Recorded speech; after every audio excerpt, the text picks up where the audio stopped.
Florent Ledu à ma droite, journaliste à la rubrique politique, spécialiste notamment de l'extrême droite. Tout à fait. Voilà. Donc Jean-Marie Le Pen est décédé. Voilà. Et on va discuter ensemble à la fois des choix du journal, du traitement de Jean-Marie Le Pen, et puis aussi de revenir un peu sur la vie de Jean-Marie Le Pen, pour voilà, comprendre un petit peu et revenir sur quelques éléments particulièrement nauséabonds. Donc il y a eu des papiers sur les réactions de la gauche, des papiers sur les réactions de la droite, il y a eu des papiers aussi sur la réaction des médias. Ouais. Je pense notamment à un récit d'Anthony Cortez sur le traitement médiatique de CNews. C'est ça, en fait Anthony il a pris il y a tellement Anthony Cortez du service politique de l'Humanité a pris à partir de 13h, à partir de l'annonce, il s'est branché sur CNews et a pris les 2 premières heures de la couverture médiatique de CNews pour voir ce qui est dit de Jean-Marie Le Pen plus que de sa mort. Et ça en dit long sur ce qui est devenu CNews, mais avec des choses quand même étonnantes, parfois des prises de distance et surtout des comparaisons, mais qui sont pas seulement du fait de CNews, mais des comparaisons honteuses avec Jean-Luc Mélenchon, ou directement en fait par beaucoup de gens. Il y a un descente Plantu qui arrive très très vite après la mort de Le Pen, c'est-à-dire que sa première réaction à Plantu, mais comme à beaucoup d'autres. Donc Plantu, un dessinateur de presse bien connu. Non, mais t'inquiète, je fais les sous-titres, c'est aussi mon boulot. qui est un peu viré. Donc Plantu qui fait 2 dessins, un de Jean-Marie Le Pen avec la fameuse phrase sur les chambres à gaz qui sont pour lui un détail de l'histoire de la Seconde Guerre mondiale. Et l'autre de Jean-Luc Mélenchon quand il dit que l'antisémitisme est résiduel en France. Donc il met les 2 sur le même plan en mettant comme commentaire Jean-Marie Le Pen n'est pas mort. Et donc la première réaction de Plantu, mais aussi d'autres gens, beaucoup du printemps républicain, je pense à un autre dessinateur, Xavier Gors, qui est allé vraiment là-dessus aussi, sur CNews, mais quelques éditorialistes aussi. La première réaction, c'est pas de se dire attention, l'héritier en fait de Jean-Marie Le Pen, c'est nul autre que sa fille, qui a à peu près le même programme, qui a le même parti, qui a le même nom. Non, si on doit chercher un héritier, c'est Jean-Luc Mélenchon, qui a combattu toute sa vie les idées du Front National, dont on peut dire beaucoup de choses, mais en tout cas on peut pas reprocher ça. Oui, on peut être très critique de Mélenchon, ça c'est pas un problème. Je recherche, parce que dans l'article d'Anthony, il y avait une citation sur, en gros, l'antisémitisme d'hier c'est Le Pen, l'antisémitisme d'aujourd'hui c'est Jean-Luc Mélenchon, mais j'aimerais bien retrouver la citation exacte et surtout qui l'a dit. Ça te dit rien, Florent, aide-moi. Si, mais je ne sais plus qui le dit exactement. De toute façon, allez lire tous les articles qu'on a écrits. Je sais que Mathilde Vaillogrin remarque celui-là, je peux peut-être vous le mettre dans le chat. Je crois qu'il est en accès libre en plus, il me semble. Ah oui, c'était Goldanel. Enfin bref. Parce que c'est bien moi j'ai beaucoup aimé lire ce papier parce qu'il y a à la fois le côté un peu récit où on suit un peu heure après heure à partir de l'annonce jusqu'à les premières analyses et puis en même temps ça permet aussi de donner à voir tout un éventail de personnalités, tu disais, des éditorialistes, des dessinateurs de presse, des journalistes de CNews, enfin tout un tas de gens qui en fait s'accordent à dire ce que tu disais, que finalement Jean-Luc Mélenchon et Jean-Marie Le Pen un peu même combat. Je sais pas jusqu'où ils en sont allés pour arriver à ce genre de conclusion. Mais en fait, c'est marrant parce qu'on voit, ils pensent tous plus ou moins la même chose sur l'actualité de maintenant. Mais ils n'ont pas tous du tout le même rapport à Jean-Marie Le Pen, les gens qui sont sur le plateau de CNews à ce moment-là. Donc il y en a pour qui ont grandi comme nous, comme beaucoup de gens, avec l'image de Jean-Marie Le Pen comme je vais dire l'infréquentable, mais non, c'est trop peu. Enfin, vraiment l'image du racisme et de l'antisémitisme en France, c'est Jean-Marie Le Pen. Donc eux ont grandi avec ça, donc n'ont pas de sympathie pour lui. Mais par contre, comme ils épousent maintenant à peu près les idées du Rassemblement national, il y a une espèce de mécanique de vouloir désolidariser les deux. C'est-à-dire d'un côté dire oui c'est vrai en fait Jean-Marie Le Pen avait raison, avec à chaque fois évidemment bien sûr comme si ça coulait de source. Il n'y avait pas de débat, il avait raison sur l'immigration, il avait raison sur l'islam. Ça c'est le lendemain Pascal Praud, je crois qu'il sort une phrase comme ça, il dit il y a quand même beaucoup de choses quand on voit les archives où Jean-Marie Le Pen était précurseur, l'immigration bien sûr, mais aussi l'islam. Voilà. Et puis pas de contradiction évidemment, mais voilà, donc il y a les gens qui vont prendre Le Pen, mais avec un rejet quand même de globalement ce qu'a été l'histoire de Jean-Marie Le Pen, ses dérapages, tout ça, pour dire bon bah les dérapages maintenant c'est fini. En fait, ils sont du côté de la gauche maintenant. Et d'autres qui eux sont des compagnons de route de l'extrême droite depuis à peu près toujours et qui vont en fait réhabiliter l'image de Jean-Marie Le Pen, ce qu'a fait totalement le Rassemblement national, vraiment dans son ensemble. J'ai pas vu passer un seul élu du Rassemblement national, même ceux qui combattaient Jean-Marie Le Pen dans une autre vie, lui reprocher quoi que ce soit aujourd'hui. Je veux une question dans le chat. Est-ce que ces outrances prennent vraiment? J'aimerais avoir votre avis, c'est tellement gros. C'est vrai qu'à nous, Florent et moi, et à vous, putain, dans le chat, ça nous paraît tellement gros, mais j'ai quand même l'impression que à force de répéter et d'assommer ce genre d'imbécilité, d'outrance, comme tu dis, est-ce que ça finit pas par prendre, Florent? Bah, on peut faire plusieurs analyses différentes. Déjà, il y a ce que va chercher. Donc je suppose qu'on parle des outrances de Jean-Marie Le Pen. Je pense qu'on parlait de ce que répète CNews à longueur de journée sur, tu vois, sur le rapprochement Jean-Luc Mélenchon, Jean-Marie Le Pen. Je pense que c'était ça dont le viewer ou la vieweuse voulait parler. Est-ce que quand CNews nous rabâche ça à longueur de journée, est-ce que les gens finissent par être convaincus que finalement Mélenchon un peu, en tout cas ça sort de CNews, donc il y a un moment oui, moi j'imagine que ça peut que convaincre des gens. Après c'est très dur de quantifier ça, mais ce qu'on peut mesurer c'est que oui, des choses comme ça ils franchissent. C'est comme si on prend l'exemple de mots islamo-gauchiste au début, enfin il y a 10 ans il y avait que l'extrême droite qui parlait d'islamo-gauchisme. Maintenant, il y a même des gens qui se revendiquent, j'ai bien dit qui se revendiquent, de gauche et qui parlent d'islamo-gauchisme. Donc en fait, on a de la même façon que ces mots franchissent les frontières de l'extrême droite, ce type de comparaison d'outrance, voilà, ça franchit aussi ces frontières-là. Comme grand remplacement. Alors, j'ai entendu moins de gens de gauche, enfin dit de gauche parler grand remplacement, mais grand remplacement c'est pareil, le wokisme c'est pareil, c'est voilà, à partir du moment où ça sort. À partir du moment où ça sort des sphères d'extrême droite ou des médias d'extrême droite, on peut dire que ça a forcément un impact. Quel est cet impact? C'est difficile de quantifier, tu le disais, mais on parlait des réactions. Tu disais les réactions du Rassemblement national. Il n'y a personne, aucun représentant, aucun militant n'a eu aucun mot pour décrire et définir et rappeler le passé, même un petit peu, genre, il a peut-être eu une fois une phrase antisémite, non, même ça, il n'y a pas eu. Alors, y compris de gens qui viennent d'autres familles politiques, entre guillemets. Oui, je voyais Bayrou dans le chat. À peu près les mêmes familles politiques. Non, si on garde juste sur les députés, les élus RN, les gens qui viennent du parti de Dupont-Aignan et qui pouvaient être très virulents à l'égard du RN et en particulier de Jean-Marie Le Pen il y a 10-15 ans. Sébastien Chenu, c'était vraiment son cas. Et mercredi, il parle de lui comme un immense patriote, visionnaire, un homme d'une immense culture qui a porté l'espoir de millions de Français. Et en fait, ça a été ça le récit du RN toute la journée. C'est de dire que c'était un héros, un visionnaire.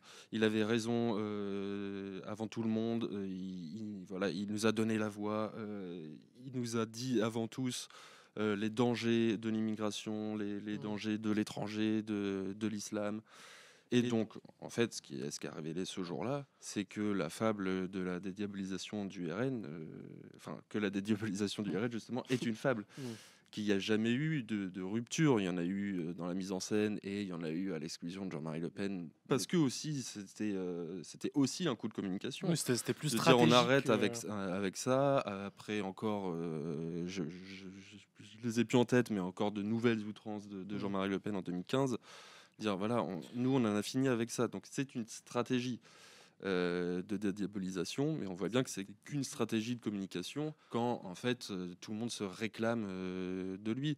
Nous, on n'en avait aucun doute. De toute façon, on regarde les programmes, il n'y a pas grand-chose qui a changé. Et ce qui a changé, effectivement, c'est la manière de dire les choses. De deux façons, c'est que bon, déjà des phrases comme le point de détail de l'histoire, ou même sur l'immigration ou sur l'islam, où ils disent à peu près la même chose. Maintenant, dans le discours du RN, c'est un peu plus édulcoré, c'est vrai. Il y a ça. Il y a aussi que parfois c'est les mêmes phrases qui choquaient en 85 et qui choquent plus aujourd'hui. Voilà, qu'on n'entend même plus aujourd'hui.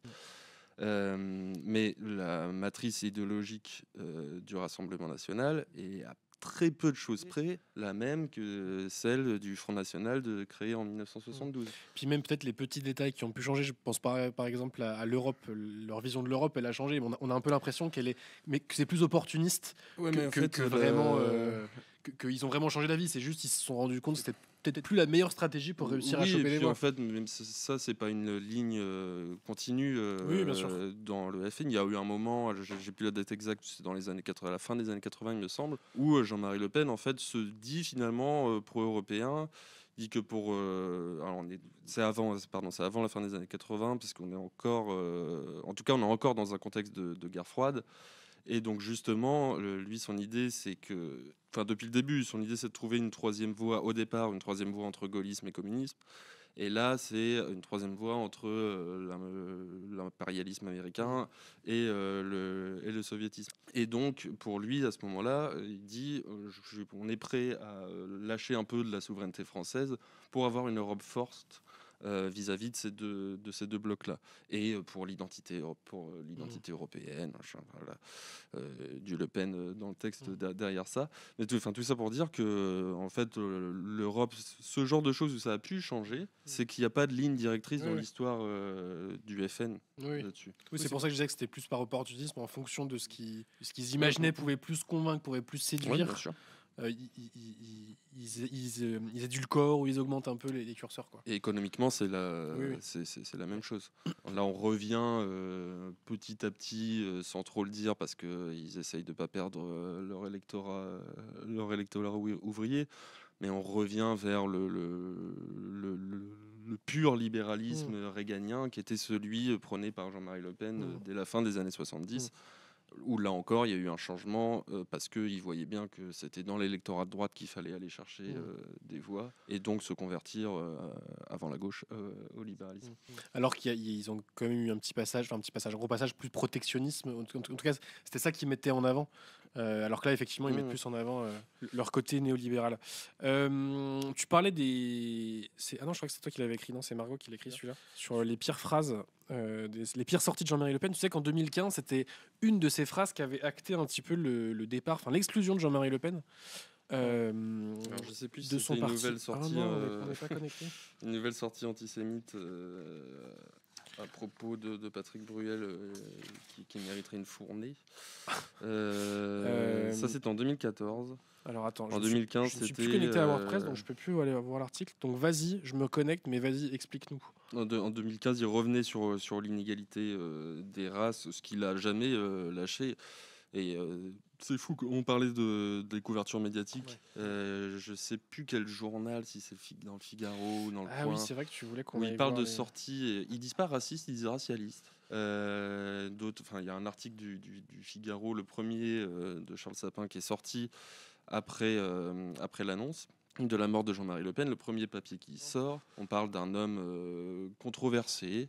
On n'utilise pas du tout les mots extrême droite. Enfin, on a vraiment énormément de pudeur à nommer ce qu'était Jean-Marie Le Pen, ce qui paraît fou quand on connaît son parcours, quoi. S'il était mort il y a 20 ans, et jamais on aurait eu une couverture pareille. Si on repense à la une du Parisien. C'est vrai qu'avant le stream, tu sais qu'on pouvait aller voir un peu la façon dont a été traitée la mort de Jean-Marie Le Pen, par nos confrères, par nos confrères journaux. Alors, je crois pas qu'on ait Marianne sur le kiosque. Tu prends Non, on n'a pas. Si, mais c'est dans de quoi? Marianne, ah oui, ça doit être dans le. C'est dans les périodiques, mais je sais pas si c'est encore paru. Je l'ai pas vu, la une de Marianne, je t'avoue. En revanche, on a vu passer rapidement la une du Parisien, qui est tout simplement c'était Le Pen. Celle de Paris Match est intéressante. Ouais, celle-là. Là. Paris Match qui est passé sous pavillon Bolloré. Jean-Marie Le Pen, une histoire française. On dirait un documentaire de Laurent Delahousse dimanche soir sur Michel Fugain. Elle a une histoire française par Catherine Ney. Est-ce que tu as lu le papier? J'en ai lu une partie, parce qu'il est point. Et pareil, c'est très édulcoré. On est aussi, c'est aussi Paris Match, mais on est sur la dynastie Le Pen, ces histoires de famille, beaucoup d'éléments comme ça et de traits de personnalité. Et pareil, des thèmes comme contesté, controversé, clivant. Enfin, non. Clivant, il était raciste, par contre, antisémite. C'est un petit peu plus que clivant, quand même. Donc Paris Match, tu disais le Parisien. Non, attends, faut que je remonte dans les quotidiens. Le Parisien, il me semble que c'est juste. Voilà, c'était Le Pen. est quand même très faible, ce qui est moins le cas, pour être tout à fait juste dans leur traitement. Ouais. Pour le coup, les mots, les mots sont donnés. Mais est-ce que tu Mais penses que quand même, on voit qu'il y a un très gros changement dans la couverture médiatique et surtout je pense, je suis pas dans la rédaction du Parisien, mais je pense qu'il y a en tête côté attention, dans nos lecteurs, on a des électeurs du RN. Et Ah ouais. donc, on peut pas mettre en une, même Le Diable est mort, qui est le nom de l'article. Je pense qu'ils se sont dit, on met pas ça en une. On va mettre quelque chose d'un peu neutre. Voilà. Et en plus, le diable est mort, le fait d'utiliser le mot diable et de le mettre entre guillemets, ça permet aussi aux journalistes, à la rédaction, d'apporter un petit peu de distance. Oui, C'est et pas puis eux t'as qui le le disent. côté, dans le terme de diable, on pense aussi à dédiabolisation et dire que lui c'était le diable alors que sa fille. Ah, mais bien sa fille, sûr. non. Ah, on peut le voir comme ça. Ah, bien Après, sûr. J'aime beaucoup ta lecture. Elle me plaît, donc je la valide, je suis d'accord. Je vois beaucoup de réactions dans le chat. C'est dingue, ils ont juste changé de nom. Mais beaucoup, les idées sont différentes, les personnes sont les mêmes. Oui, bien sûr, mais les gens ne veulent pas l'entendre. Macron aussi a le même discours et ça passe. Les Mamadou à l'hôpital, le discours colonialiste, C'est Samuel, etc. On vit dans l'idiocratie, c'est incroyable. D'ailleurs, ça me fait penser, il y a aussi une réaction qui a fait beaucoup parler. C'est celle de notre cher nouveau Premier ministre, François Bayrou. Parce que autant, je me rappelle, on en discutait hier, je crois, avant-hier, autant le communiqué de l'Élysée, bon, on s'attendait pas à beaucoup plus. Je m'en veux justement d'avoir écrit dans l'édition de mercredi que je m'autocite, que le communiqué de l'Élysée est plus digne lorsqu'il souligne que le cas de Le Pen relève désormais du jugement de l'histoire. Et en fait, après en avoir discuté avec des collègues, bah non, ça va pas non plus. Ah ouais. Parce que relève désormais du jugement de l'histoire. En fait, l'histoire a déjà jugé Jean-Marie Le Pen. Les tribunaux aussi ont jugé 11 fois 11 condamnations. Jean-Marie Le Pen. Donc, en fait, l'Élysée aurait pu aussi nommer ça. Et plutôt que en fait, de choisir une manière de prendre des pincettes, voilà, de ménager un peu la chèvre et le chou, de dire bah regardez, on écrit quand même que il faudra qu'il soit jugé devant l'histoire, c'est donc que c'est grave ce qu'il a pu dire, mais en même temps on dit pas ce qu'il a pu dire. Mais alors on va pas dire plus digne, on va dire mais moins par pire. contre, voilà. Bah, François Bayrou, on va quand même assez loin. C'est-à-dire que pour lui, les propos et les idées de Jean-Marie Le Pen sont des polémiques. Voilà, au-delà des polémiques. Vous l'avez là sur l'écran. Donc on en revient au vocabulaire de contesté, clivant. Il mettait pas tout le monde d'accord. On euphémise tout. Et comme si, pareil, là, c'est vraiment, faut pas froisser aussi. On parlait du Parisien qui veut peut-être pas perdre quelques lecteurs. François Bayrou, peut-être qu'il veut pas perdre son siège aussi. Voilà, il y a justement quelqu'un dans le chat qui dit Bayrou, c'est par l'acheter de peur de se faire censurer, ce qui arrivera quand même. C'est possible, oui. Tu penses que c'est vraiment ça qui a motivé? Parce que je sais pas. Je pense que s'il n'était pas Premier ministre, il aurait fait un tweet différent. Ça, je suis à peu près sûr. Après, est-ce Bayrou, ça fait quand même plusieurs années qu'il est assez tendre avec le RN. Il l'était moins avec Jean-Marie Le Pen, mais personne ne l'était de toute façon.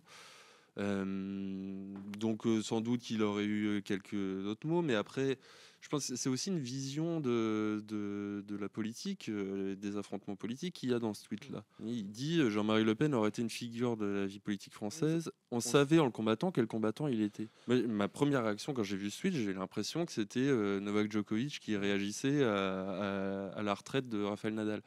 C'était un super adversaire. Franchement, j'ai aimé combattre contre lui. Et non, c'était Jean-Marie Le Pen qui a fait monter des idées racistes, xénophobes, islamophobes dans la société et durablement pour qu'aujourd'hui on ait l'extrême droite qui est à 30%. On peut pas le prendre comme un adversaire politique comme un autre. Jean-Marie Le Pen. C'est pas n'importe qui. Et de toute façon, ça correspond à toute la dédiabolisation. On fait entrer le RN dans le fameux arc républicain. Et en fait, je me dis, tu vois, si le tweet s'était arrêté il aurait été une figure de la vie politique française, ça aurait suffi à contenter, en tout cas à pas froisser les potentiels députés RN à ne pas voter la censure. Mais c'est aussi effectivement cette dernière phrase qui pose question, parce qu'il y a effectivement la question de l'adversaire politique comme les autres.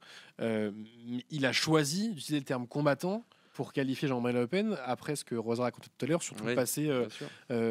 pendant la guerre d'Algérie, le passé tortionnaire, etc. Enfin, le choix des mots est quand même extrêmement douteux. L'Algérie, on peut même rajouter l'Indochine dont on parle beaucoup oui. moins parce que il a pas, enfin en tout cas, c'est pas documenté, usé de la torture. Mais par contre, il disait qu'il y allait pour casser du Viet, quoi. Enfin, c'était, c'est clair. Que pensez-vous du gouvernement Bayrou? Alors, c'est pas la question qu'on se pose aujourd'hui. On aura d'autres streams dans la semaine ou dans les mois qui viennent pour qualifier le gouvernement Bayrou. Spoiler, pas beaucoup de bien, mais Pas on beaucoup va le de bien. développer un petit peu. Mais de toute façon, n'hésitez pas à aller lire tous les articles de l'Humanité si vous avez envie de mieux comprendre à la fois l'analyse du nouveau gouvernement et puis aussi les points de vue. Si vous voulez savoir ce qu'en pense l'Humanité, le meilleur moyen, c'est d'aller lire les éditos de nos rédacteurs et rédactrices en chef, puisque autant nous, notre boulot de journaliste, c'est pas tellement de donner notre avis, ce qu'on pense de tel ou tel truc, alors que le rôle des éditorialistes, c'est bien celui-là, c'est de donner leur avis sur un fait d'actualité. Donc n'hésitez pas à aller lire tout ça. Vraie question, quelle est la différence entre Macron et Le Pen, à part qu'il y a un qui assume pas son racisme et qui a fait... Ah ouais, putain, c'est une question là, pareil. Est-ce que tu as quelques heures devant toi pour répondre Ouais, moi je les comparerais pas. Je peux comprendre pourquoi Oui. on le fait. En plus, c'est dur parce que j'ai pas envie non plus de défendre Macron Non. dans, Non, mais c'est- dans cette comparaison. c'est une Mais question, c'est très différent. Déjà, c'est des gens qui, quand ils rentrent en politique, n'ont pas du tout n'ont pas du tout les mêmes objectifs, n'ont pas du tout les mêmes évolutions idéologiques. Il y a beaucoup de points communs, évidemment. Après, je suis sûr que la comparaison soit très Oui. pertinente, ou alors faudrait vraiment les prendre sur des points très précis. Non, mais c'est forcément des questions qui se posent, mais ça mérite des développements et ça mérite de s'y pencher un peu plus sérieusement qu'en 10 secondes pendant un stream. Mais il doit y avoir des articles qui traitent ce sujet. Qu'est-ce qu'on fait maintenant? Attends, il y avait d'autres trucs que je voulais montrer au stream. Le casier judiciaire, est-ce qu'on a envie de parler du casier judiciaire? Oui, tu disais tout à l'heure qu'il a été condamné par la justice. Je crois 11 condamnations, dont il me semble 6 pour injure à caractère racial, incitation à la haine, enfin voilà, tout ce qui... voilà, homophobie... C'est ça. voilà, donc pareil. Les dernières, c'était là-dessus. Ça, c'est pour pour les coulisses. On a pensé à cet article-là mercredi assez rapidement parce qu'en fait, on les avait toutes crues, les 11 condamnations, puisque elles sont écrites noir sur blanc sur l'ordonnance de renvoi, c'est-à-dire en gros le dossier pénal du procès des des assistants assistants parlementaires parlementaires. du Pratique. RN, puisque lui était dedans. Et donc, à la fin de l'ordonnance de renvoi, on a les condamnations de chacun. Donc, souvent, il n'y en a pas, ou alors il y en a une ou deux, et puis lui, ça prend 2 pages. Donc on l'avait bien remarqué et on y avait pensé. Et donc, il évitera une 12e condamnation dans cette affaire des assistants parlementaires, pour lesquels son cas a été de toute façon 10 juin, des débats qui ont eu lieu en octobre. Et c'est vrai que c'est aussi toi qui suis cette affaire-là. Mhm. Donc peut-être. Je crois que tu avais fait un stream. Ouais. C'était pas avec moi. Je sais plus avec qui c'était. Si c'était avec moi. Non, c'était pas avec on moi. avait fait un stream au tout Ouais. début de la chaîne Twitch. D'ailleurs, on n'avait pas encore ce studio. C'est vrai. Mais en même temps, ce studio, ça fait pas si longtemps qu'il est là. Ce qui fait que je me suis trompé de salle avant. Ah, c'est vrai, tu nous attendais là-haut. Ah merde, c'est vrai que j'ai même pensé à te redire. Qu'est-ce que je voulais dire? Oui, les casiers judiciaires. Alors, il me semble bien qu'en fait, ce dont on parlait Rosa au début, l'histoire du couteau, etc., de son passé tortionnaire, en fait, il n'a jamais été condamné pour ça. Non. Alors que c'est aussi un des... J'ai vu beaucoup de gens sur les réseaux dire c'est le seul regret qu'on a dans le décès de Jean-Marie Le Pen, c'est le fait qu'il est mort en n'ayant pas répondu de ces actes-là, en n'ayant pas été condamné pour ça. Alors il a été condamné pour plein de choses, mais effectivement pour ça il ne l'a pas été. Donc on disait, putain c'est chiant que j'ai été déconnecté de WordPress, on peut pas lire les papiers. Il y a d'autres morts alors, pour lesquels il n'aurait pas pu être condamné, mais dans lesquels la question de la responsabilité doivent se poser. Parce qu'il n'y est pas étranger. On pense à surtout 2 morts de 1995.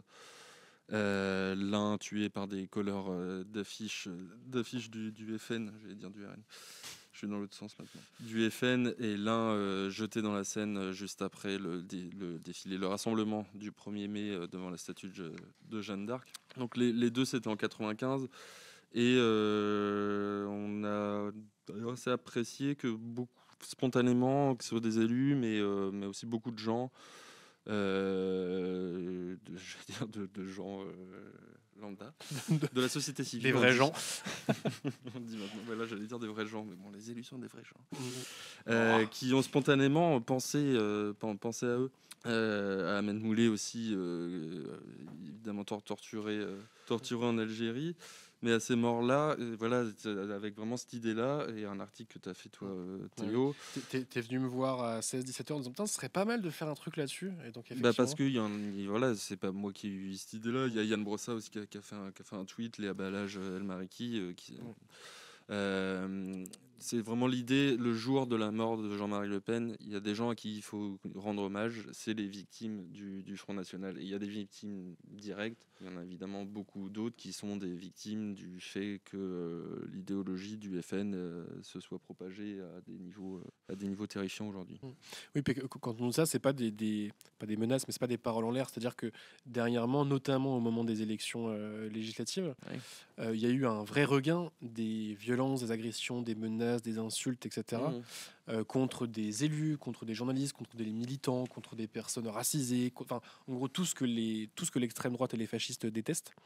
Donc c'est vrai que c'était important aussi. Et on peut pas enlever la responsabilité de 50 ans, 50 ans de Jean-Marie Le Pen à la tête de un peu moins de 50 ans, mais presque à la tête de l'extrême droite française, avec toutes ces sorties, avec une volonté d'infuser un racisme dans la société. Alors peut-être que le racisme est peut-être moins important d'ailleurs aujourd'hui que dans les années 80. C'est ce que disent beaucoup d'études, notamment celle de la Commission consultative nationale des droits de l'homme, qui est très intéressante et qui emmène ce paradoxe-là du fait qu'il y a une société de plus en plus tolérante et pourtant un vote d'extrême droite qui augmente. Mais tout ça pour dire que les outrances, et les idées en fait de Jean-Marie Le Pen dans les années 80, 90, 2000, je pense qu'elles sont pas étrangères au fait qu'il y ait une parole qui se libère.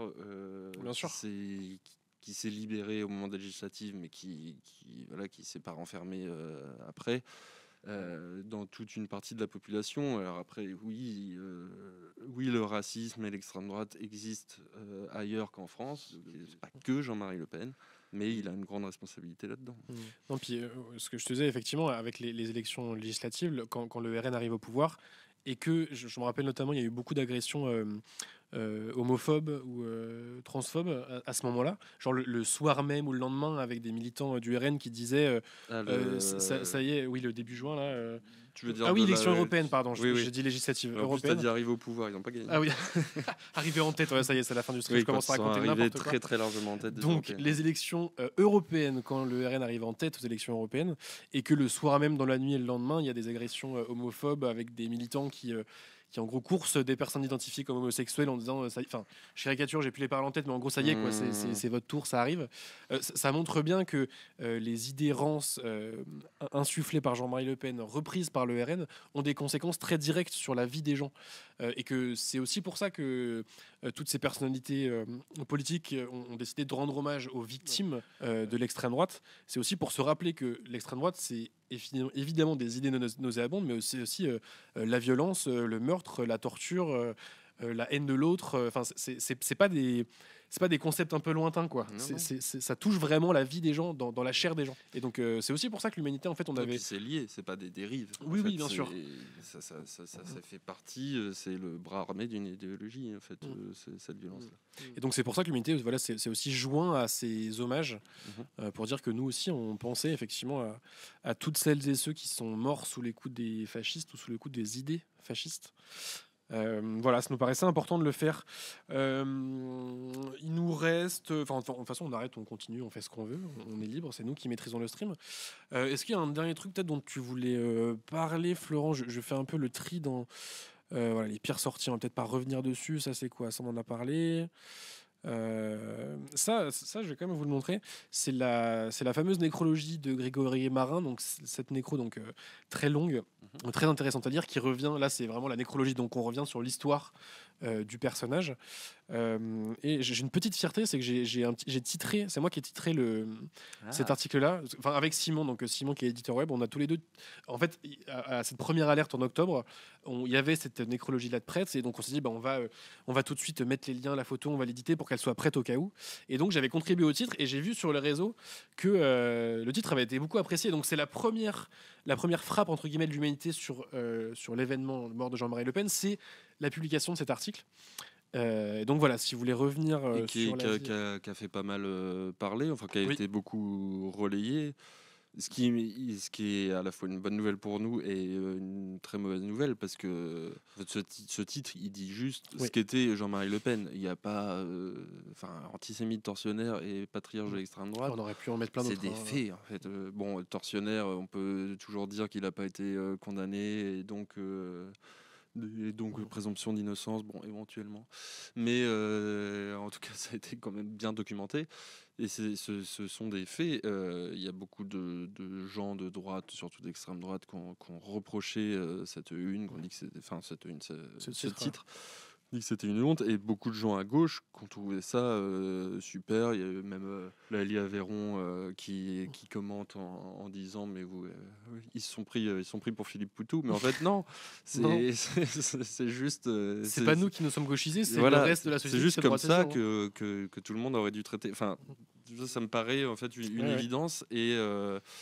Et à la fin de cette journée-là, en voyant aussi toutes les réactions et de voir que sur Twitter, l'Humanité, ensuite la une, mais aussi cet article-là, ont été beaucoup relayés et salués, en fait, on s'est regardé en se disant, mais vu le traitement des autres, c'est fou qu'on se démarque à ce point-là. On ne devrait pas se démarquer. Que notre une soit la plus belle des journaux de mercredi, ça j'en ai aucun doute, mais qu'elle se démarque, ça m'a surpris. C'est vrai qu'en fait c'est une satisfaction un petit peu avec un arrière-goût pas terrible, parce que effectivement on est très fiers d'être repris sur les réseaux, le fait que les numéros papier soient très bien vendus, etc. Tout ça c'est évidemment toujours positif, mais le fait d'être salué à ce point-là, ça veut bien dire que le reste de l'appareil médiatique, enfin le reste, je vais pas mettre tout le monde dans le même panier, voilà, bien sûr. Mais globalement, il y a quand même beaucoup de signaux extrêmement inquiétants. Et voilà, cette droitisation de l'espace politique, de l'espace public, de l'espace médiatique, extrêmement inquiétant. Et c'est aussi avec des exemples comme ça très concrets qu'on se rend compte, on se dit, ah ouais, en fait nous on n'a pas bougé, on est resté à peu près fidèle à nos valeurs. Et pour être resté fidèle à nos valeurs, on est salué et félicité. Donc ça dit aussi beaucoup de choses, pas forcément très très positif. Oui, on a parlé de Marine Tondelier, on a fait un petit débrief avant, il y a 1 heure, 1 heure et demie. On va pas le refaire. En plus, Florent, toi, t'as pas grand-chose à dire sur l'interview de Marine Tondelier. Mais si vous voulez... que dans la même idée, c'est quand même fou que... qu'une question comme ça surprenne une politique de gauche. La lutte des classes, on s'en branle la nouille de toute façon, voilà. Non, mais par contre, si vous avez envie de... Alors, je rappelle, l'émission Ça ira, donc tous les derniers mercredis du mois. La dernière, c'était en décembre, on a invité Marine Tondelier. Si vous voulez aller voir le replay de cette émission, il y a les différentes parties qui sont sur YouTube. Et si vous voulez revoir le débrief qu'on a fait juste avant de cette émission, vous pouvez aller voir la rediff sur Twitch. Quand le stream sera fini, il faudra vous abonner, mais voilà, comme ça nous fera un peu de thunes, parce que oui, nous sommes un média indépendant de gauche, donc on a besoin d'argent. D'ailleurs, j'en profite, voilà, de la transition toute trouvée. Si ce que vous voyez vous plaît, si vous avez envie que ça continue, n'hésitez pas à faire des dons à l'Humanité. Vous avez une commande pour d'exclamation don dans le chat. Vous pouvez aussi vous abonner à l'Humanité, alors au site internet ou au site et aux journaux papier, ou au site aux journaux papier, au magazine, ou que à l'un ou qu'à l'autre. Il y a plein de formules différentes suivant vos moyens et ce que vous avez envie de faire. On n'encourage pas forcément à s'abonner à Twitch, puisque Twitch, vous le savez, il y a une grande partie qui revient à Twitch, donc à Amazon, donc à Jeff Bezos, et c'est pas forcément notre copain non plus. Donc si vous avez envie de nous soutenir par là, c'est possible. Si vous avez envie d'avoir accès aux rediff, notamment des lives bruts, vous pouvez, mais on vous encourage plutôt à faire des dons à l'Humanité directement ou à vous abonner pour aller lire nos papiers. Voilà. Est-ce que... Ah oui, ça t'en parlais un petit peu tout à l'heure. C'était avec qui l'entretien? J'avoue que j'ai pas eu le temps de le lire, celui-là. Avec Adrien Thomas. Je vous invite à le lire évidemment. C'est un entretien qui est intéressant parce qu'on le prend en fait sous le prisme. Alors on peut se dire non, c'est très très auto-centré à l'humanité de tout de suite Jean-Marie Le Pen, on va parler de son anticommunisme. Mais en fait, déjà extrêmement important. Mais il y a quelque chose que je savais pas, c'est qu'en 2002, quand il apprend, enfin son premier discours, quand il sait qu'il est au second tour de l'élection présidentielle, ses premiers mots, ils vont pas vers cette victoire en fait pour le FN. Ses premiers mots, ils sont vers le score du Parti communiste en disant le Parti communiste est mort. Sa première obsession, c'est ça. Il y a d'autres élections, j'ai plus celle en tête, où ce qui va mettre en avant, c'est pas le fait qu'il ait des députés européens, c'est le fait qu'il soit arrivé devant le Parti communiste. Ça, c'est pour presque un côté anecdotique, mais Ouais. idéologiquement, Ça dit beaucoup de choses. c'est très fort cet anticommunisme. Et cet entretien montre en fait que en prenant l'idéologie de Le Pen par ce prisme-là, on comprend beaucoup de choses. On comprend sa vision de la Seconde Guerre mondiale qui est un peu trou parce que pendant la guerre, lui, il essaye de rentrer aux forces françaises de l'intérieur et on lui dit bah, t'as déjà perdu ton père, pense à ta mère, ne viens pas avec nous. Finalement, après, il s'en tige de gens de l'Action française et de pétainistes et il devient à ce moment-là, en fait, il devient pétainiste après coup.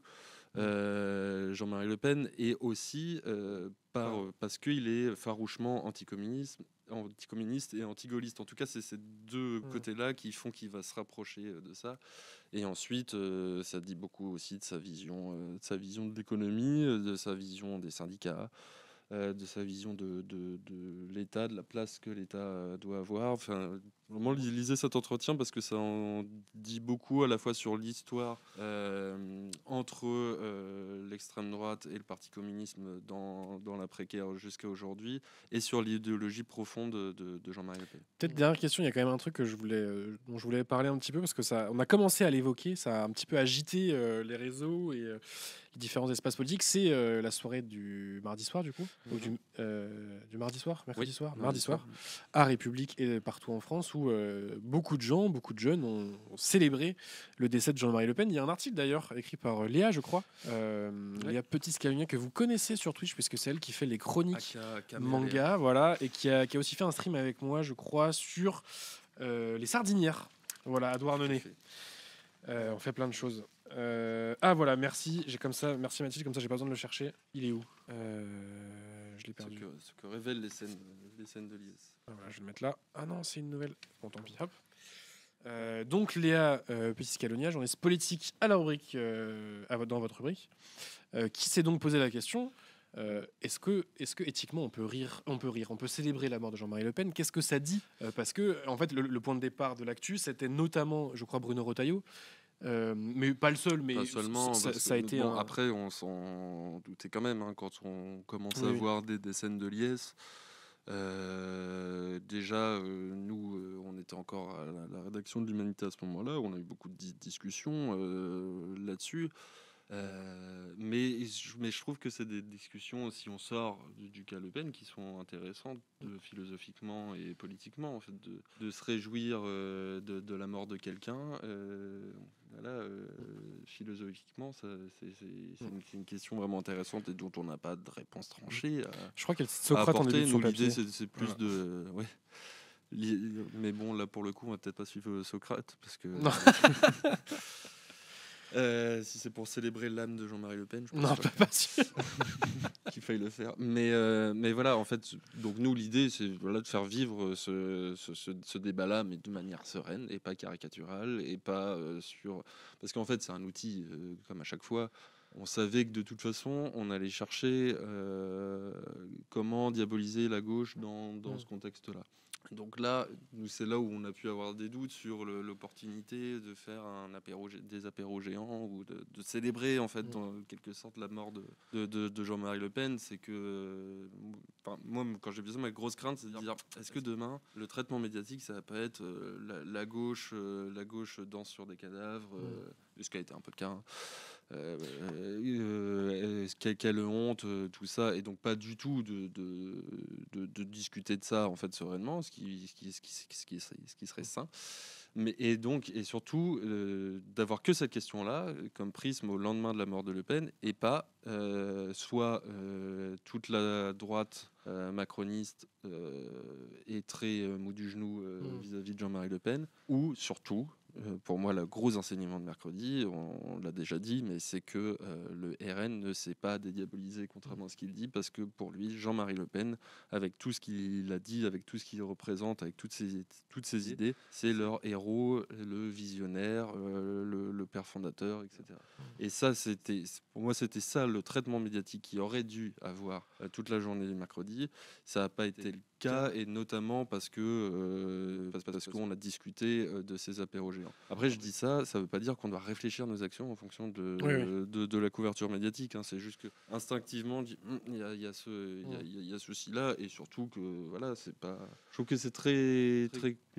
Enfin, moi, très personnellement, je trouve ça compliqué de répondre à la question est-ce qu'on doit se réjouir de la mort de quelqu'un. Mais il y a un truc que je trouvais assez bon, un ami qui est allé place de la République, et un peu dans cette euphorie, parce que c'est le symbole en fait de la mort de Le Pen qu'on vient célébrer, et parce qu'on se raccroche à ce qu'on peut. Et en fait, arrivé place de la République, il s'est dit mais merde, on fait quoi en fait, c'est lui qui a gagné. Nous, on est quelques-uns, et on va lutter. Et là, on s'offre une parenthèse en feignant d'être un petit peu joyeux, parce qu'il faut bien qu'on le soit un petit peu, sinon c'est quand même compliqué de lutter.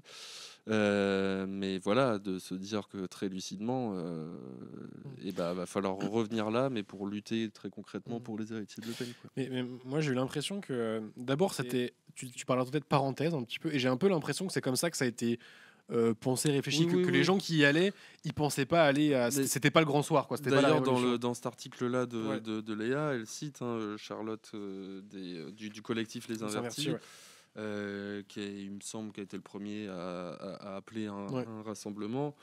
Et voilà, qui dit l'idée c'est pas de danser sur un cadavre comme le dit Retailleau, mais c'est à travers le symbole de ce que représente Jean-Marie Le Pen de marquer le coup en fait. Mais c'est sûr, donc il y a d'abord, effectivement, je pense que les gens qui y sont allés le considéraient effectivement comme une petite parenthèse, mais aussi, alors moi j'y étais pas, je suis allé dormir parce que je suis très fatigué en ce moment, et je suis vieux, mais j'ai pas mal de potes qui y sont allés et qui m'ont dit, effectivement, il y avait aussi ce sentiment, bon bah on fait quoi, en fait, ok, on se réjouit parce que c'est quand même sympa, mais je pense que tout le monde est très conscient de la problématique et dans la situation actuelle politique française. Oui, bien sûr. Et en fait, je pense que les gens qui y étaient, il y avait ce double truc. Il y avait un peu cette parenthèse enchantée, je mets des guillemets, voilà, cette parenthèse où on fait la fête, tout en gardant en arrière-plan, en gardant en tête qu'en fait le combat ne fait que commencer, quoi. De toute façon, j'imagine, peut-être que je me trompe, mais que si le RN aujourd'hui était à 4-5%, là où il devrait être, il n'y aurait pas eu ça. Peut-être. Hein. C'était un peu un exutoire aussi. Je sais pas. Mais bon, après, c'est de la fiction, mais en fait, je me fais une réflexion par rapport à ça. Je l'ai beaucoup entendu de mes parents, et je pense qu'il y a beaucoup de gens qui nous regardent, qui ont entendu ça, de gens d'autres générations, et qui ont grandi dans les années 70-80, déjà qu'on grandit avec un Le Pen qui progressait de décennie en décennie. Il y avait cette idée de après lui, ce sera fini, il n'y aura plus d'extrême droite en France. Et en fait, là, on se mange quand même dans la gueule que le jour où il meurt, c'est un moment où l'extrême droite est au plus haut, alors que c'est lui en fait qui tenait toute l'extrême droite des années 80. Et il y avait vraiment cette idée-là ancrée de après lui, il y a plus l'extrême droite. C'est que lui, c'est que sa figure, c'est que sa gouaille, et du coup sa popularité dans une certaine frange de la population qui fait tenir ces idées d'extrême droite. Et ben en fait, non, c'est lui qui les a tenues, mais il a réussi à les faire progresser. Et ça d'ailleurs, je fais une petite promo, mais pour la semaine prochaine, on va revenir sur cet aspect-là. Dans le magazine qui va paraître jeudi prochain, donc dans l'Humanité Magazine. C'est l'article que tu es en train d'écrire, c'est ça ? Exactement, que j'ai mis en pause le temps de venir vous parler.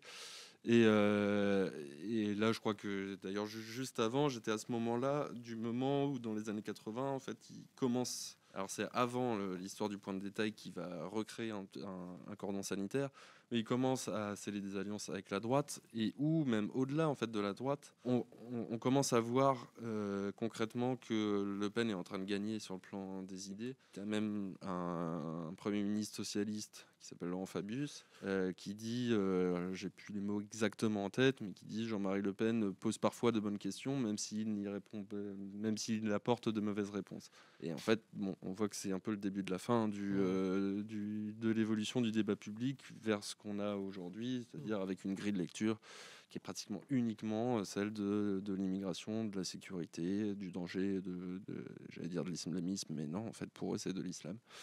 Et voilà, on a vraiment les prémices de ça, et c'est Jean-Marie Le Pen qui a cette base. Merci beaucoup, Florent.